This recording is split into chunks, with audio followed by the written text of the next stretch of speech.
आपल्या सर्वच पत्रकार बंधू आणि भगिनींचं मी स्वागतही करतो आणि आपण उपस्थित राहिल्याबद्दल आपले आभार देखील व्यक्त करतो.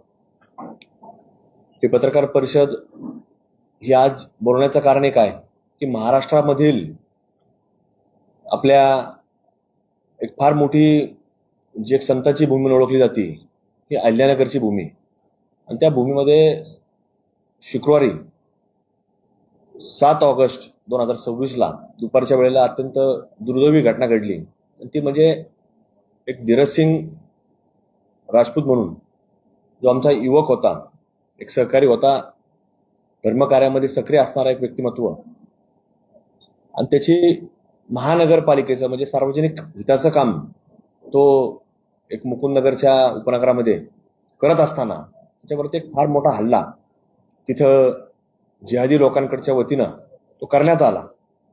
आणि उपचारादरम्यान म्हणजे शुक्रवारी घटना घडली आणि उपचारादरम्यान रविवारच्या दिवशी त्यांनी शेवटचा श्वास अहिल्यानगरच्या खासगी रुग्णालयामध्ये घेतला. आणि नंतर अहिल्यानगर जिल्ह्यामध्ये, हे फक्त त्या भागामध्येच नाही तर जिल्ह्यामध्ये फार मोठी संतापाची भावना, जनभावना त्या ठिकाणी पाहायला मिळाली. उत्स्फूर्तपणे नागरिकांनी पुढाकार घेतला, बाजारपेठेमध्ये पुढाकार घेतला, आणि फक्त तो अहिल्यानगरच्या शहराच्या भागात नव्हता तर अगदी गाव खेड्यापर्यंत एक वेगळी जनभावना ही लोकांमध्ये निर्माण झाली. आणि त्याच्यातनं अहिल्यानगर जिल्हा हा बंद पुकारण्यात आला. आणि त्याच्यातनं आपण पाहिलं तर आमच्यासारखे अनेक शेकडो कार्यकर्ते जे हिंदुत्वादी काम करतात, धार्मिक काम करतात, त्या लोकांनी त्या वेगवेगळ्या मागण्या मांडल्या. त्यांची आज धीरजसिंग परदेशी यांची जे पत्नी आहे ती देखील या निमित्तानं आज उपस्थित आहेत. त्यांनाही वाटतं की आपल्या भावना या सरकारपर्यंत पोहोचवल्या पाहिजेत. त्याही दिवशी त्या आंदोलनामध्ये एवढे दुःखद प्रसंग असताना त्याच्या मातोश्री असतील, त्यांची पत्नी असतील, त्यांचे इतर कुटुंबाचे सदस्य असतील, ते तिथं होते. आणि त्यांच्या वेगळ्या मागण्या होत्या की शासनाने, सरकारने कुठेतरी हा संपूर्ण खटला हा फास्ट ट्रॅकवरती चालवला पाहिजे, त्या आरोपींना अटक झाली पाहिजे. त्याच्यामध्ये प्रमुख जे आरोपी आहेत त्याचा अद्यापपर्यंत हा तपास लागला गेलेला नाही, त्यांचा शोध लागला गेलेला नाही, की पोलीस त्यांना फेवर करतात. अशा प्रकारची देखील एक परिस्थिती ती घटना घडल्यापासून आपल्याला पाहायला मिळते.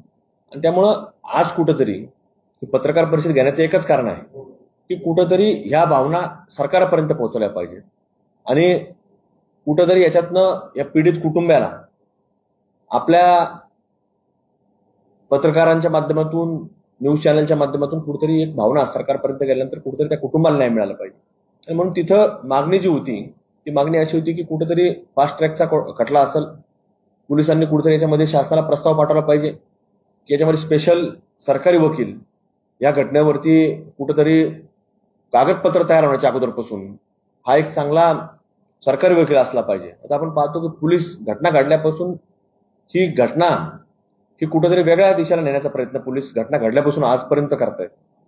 म्हणून या सगळ्या विषयांवरती कुठेतरी आज या पत्रकार परिषदेच्या माध्यमातून आम्ही शासनाकडे मागणी करणार आहोत. व्यक्तिशः आम्ही गृहमंत्री आणि मुख्यमंत्री देवेंद्र फडणवीस साहेबांनाही भेटणार आहोत. या संपूर्ण घटनेच्या वरती कुठेतरी आमच्या ज्या मागण्या आहेत त्यांच्यापर्यंत मांडणार आहोत.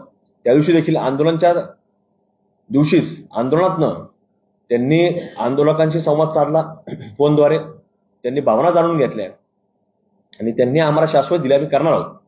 पण याच्यामध्ये त्यांच्यानंतर ज्या कालपासून वेगळ्या घटना घडतायत, म्हणजे आंदोलन झाल्यानंतर, अंत्यविधी झाल्यानंतर पुन्हा पोलिसांनी त्यांची भूमिका बदलण्याचं काम केलं. त्यामुळे आज ही पत्रकार परिषद आम्हाला घ्यावं लागली. त्यामुळे आम्ही लवकरच सरकारपर्यंत आम्ही भावना पोहोचवणार आहोत. जी मागणी होती ती, जे त्यांची अनधिकृत घरं आहेत त्याला शासनाने नोटीस लावली, तिथल्या स्थानिक प्रशासन त्याच्यामध्ये पुढे गेलं, पण ताबडतोब त्या लोकांनी त्याला हायकोर्टात स्टे मिळवला. म्हणजे याच्या मागे आम्ही जे पहिल्यापासून सांगतो की याचं काम करणारे मास्टर माइंड जे लोक आहेत हे कुठेतरी वेगळे आहेत आणि ते पोलीस जाणीवपूर्वक कुठेतरी त्यांच्यापासून कानाडोळा करतील किंवा दुर्लक्ष करतील. म्हणून आमच्या या मागण्या आहेत की याच्या सगळ्या घटनेमध्ये या कुटुंबाला न्याय मिळाला पाहिजे.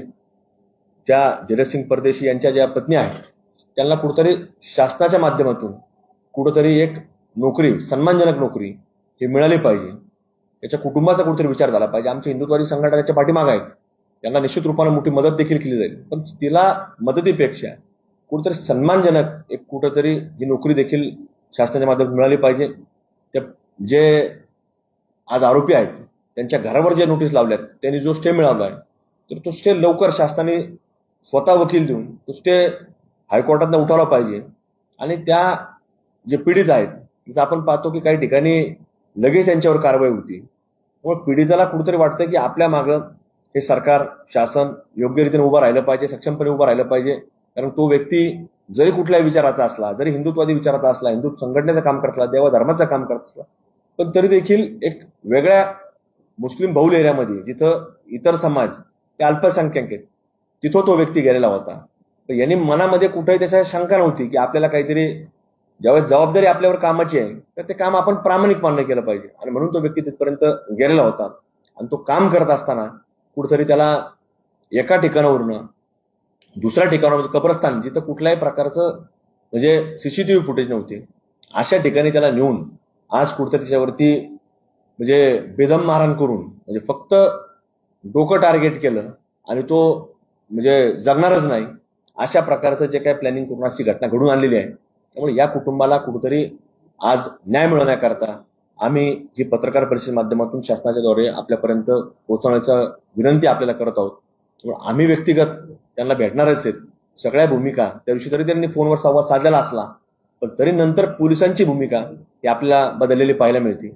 आणि प्रामुख्यानं आज तिथले जे अधिकारी आहेत, मग त्याच्यामध्ये ऍडिशनल SP वैभवजी कलमबुर्मे असतील, त्याचप्रकारे DYSP हे दिलीपजी टिपरसे असतील, ह्या प्रामुख्याने या अधिकारी याच्यामध्ये आपल्याला कुठंतरी तिथं जे हिंदुत्वादी संघटनेचं काम करणारे लोक आहेत त्यांना टार्गेट करणं, त्यांना कुठंतरी वेगवेगळ्या केसेसमध्ये अडकवणं. नुकतीच आता येत असताना आम्हाला एक बातमी सोशल मीडियाच्या माध्यमातून पाहायला मिळाली की कुठंतरी हिंदुत्वादी कार्यकर्त्यावरती एक महिलांच्या बाबतीमध्ये खोटा गुन्हा दाखल केला. तर ती महिलेने पुन्हा कुठेतरी जबाब दिला की मला अशा अशा लोकांनी कुठेतरी नेलं होतं, बळजबरी मला फिर्याद दाखल करायला लावली. आणि तिने जसं न्यायालयासमोर देखील जाऊन सांगितलंय की ही संपूर्ण घटनाक्रम काही लोकांच्या सांगण्यावरनं केलेला आहे. म्हणजे असं कुठेतरी पोलीस या घटना हिंदुत्वादी काम करणाऱ्या लोकांवरती घडून आणतात. त्यामुळे या लोकांवरती देखील शासनाने, मुख्यमंत्री मोदयांनी देखील, आम्ही त्यांना व्यक्तिगत भेटणार आहोत, पण कुठंतरी या लोकांवरती जे काही कारवाई म्हणजे बडतर्फची कारवाई ही झाली पाहिजे. आणि त्याच प्रकारे या घटनेला अनुसरून जे काय आज प्रकार चाललेला आहे, तर त्यांना लवकरात लवकर न्याय हा मिळवण्याकरता आपल्या सर्वांच्या माध्यमातून आम्ही आज कुठेतरी विनंती देखील या निमित्तानं आम्ही करत आहोत.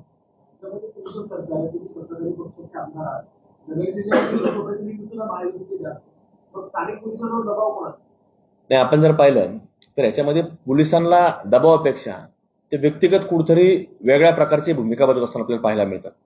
आणि त्यामुळं कुठंतरी कुठलीही घटना घडली तर त्याला फेवरेबल एक साईडला करण्याचा प्रयत्न हे प्रशासन त्या ठिकाणी करत असताना आम्हाला वारंवार जाणवतो. प्रभाव म्हणण्यापेक्षा ही त्यांची व्यक्तिगतच भूमिका कुठेतरी असणं असं आम्हाला जाणवतं. त्यामुळे आम्ही मुख्यमंत्री महोदयांना देखील ही बाब निदर्शनास आणून देणार आहे.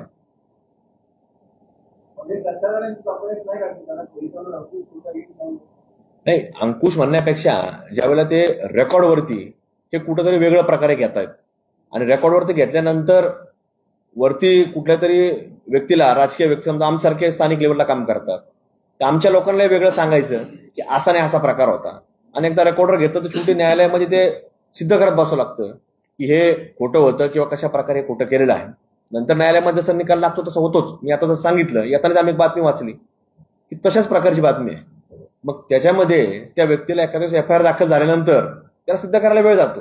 पण पुन्हा त्या महिन्यात दुसऱ्या दिवशी 2 दिवसामध्ये त्या महिलेने जबाब दिला न्यायालयासमोर जाऊन की ही घटना अत्यंत चुकीची आहे, खोटी आहे आणि मला कोणीतरी करायला लावलेली होती, असं देखील त्या महिलेने सांगितलं. पण तिने त्याच्यामध्ये पोलिसांचा देखील सहभाग आहे असा उल्लेख त्या महिलेने देखील केल्याची माहिती ही आमच्यापर्यंत येताना मागाशी इथे येत असताना पत्रकार परिषद येत असताना आम्हाला कळवली.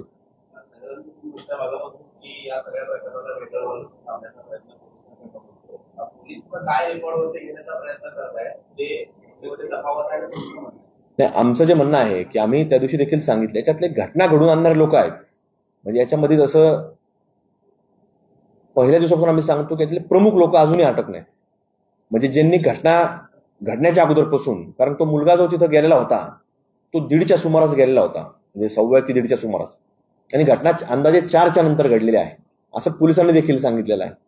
मग ह्या जवळपास 3-3.5 तासामध्ये काय काय असं घडलेलं आहे हे अजून पोलिसांनी समोर घेतलेलं नाही. कारण तिथले स्थानिक लोक जे आहेत ते सांगतात की अशा प्रकारे झालेलं आहे, तशा प्रकारे झालेलं आहे.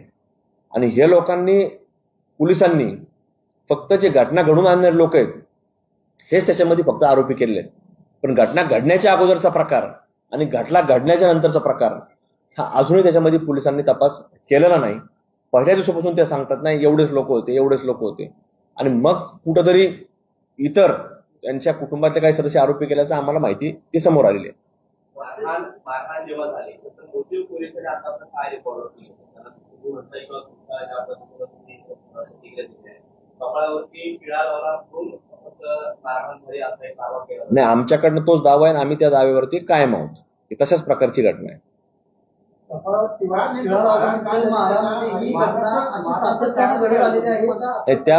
त्या परिसरामध्ये, कारण कामगार युनियन, आम्ही नाही बोलत, तिथली जी कामगार युनियन आहे महानगरपालिकेची, त्या कामगार युनियनच्या प्रतिनिधी यांनी ज्या वेळेला घटना घडली शुक्रवारच्या दिवशी 7 तारखेला, तर त्यांनी ताबडतोब बंद पुकारलं. म्हणजे कामगार युनियनने बंद पुकारलं. आणि बंद पुकारल्यानंतर मग रविवारी ज्यावेळेस त्या आमच्या धीरज परदेशींनी जेव्हा शेवटचा श्वास घेतला तर त्यानंतर देखील त्यांनी बेमुदत संप पुकारला होता. तर त्या कामगार प्रतिनिधींनी ज्यावेळेस सांगितलं तर त्यावेळेस त्यांनी सांगितलं की अशा घटना त्या परिसरामध्ये अनेक वेळा घडल्या आणि घडल्यानंतर त्यांनी सांगितलं की आम्ही याच्यामध्ये कुठंतरी सामंजस्याची भूमिका घेतलेली आहे. आम्ही कधी असा प्रकार पुढे केला नाही की काम बंद आंदोलन करू, कुठं काय करू, पण ती मिठवामिठवी झाली. पण आज ही घटना घडल्यानंतर त्यांनी त्या गोष्टी जाहीररित्या बोललेल्या आहेत. त्यांचे व्हिडिओ आहेत, त्यांच्या वृत्तपत्रात, दैनिकांमध्ये बातम्या छापून आल्यात की काय काय ते बोललेले आहे. त्यामुळे हा प्रकार काय पहिल्यांदाच घडला असं नाही. पण हा फक्त मृत्यू म्हणजे शेवटचा एखाद्याचा ज्यूस घ्यायचा, बळी द्यायचा, हा प्रकार पहिल्यांदा घडला. पण मारहाणच्या घटना किंवा आम्ही म्हणतो तसंच पाणी सोड, आम्ही म्हणत तिथंच लाईट लाव, आम्ही म्हणत तिथंच काम केलं पाहिजे, अशा प्रकारचे प्रकार तिथं त्या परिसरामध्ये अनेक वेळा घडलेले आहेत.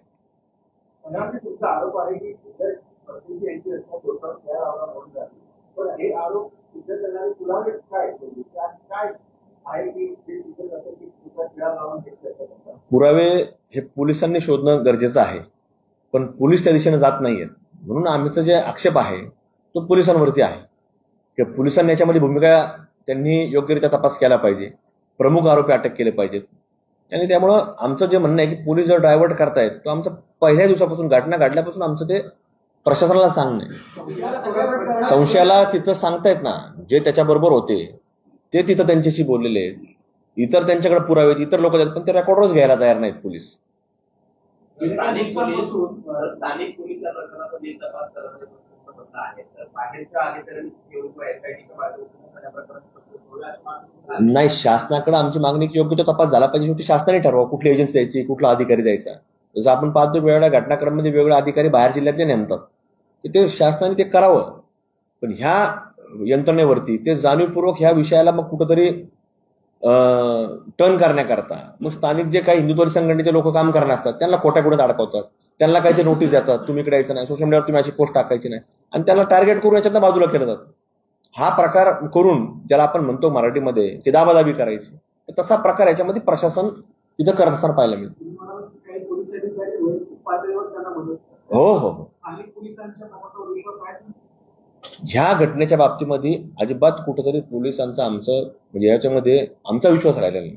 या घटनेच्या बाबतीमध्ये आमचं म्हणणं आहे की जे सरकारला पोलीस अधीक्षक असतील, आयजी साहेब असतील, महाराष्ट्रातले काही प्रमुख, त्यांना वाटेल त्यांनी ते नेमावेत.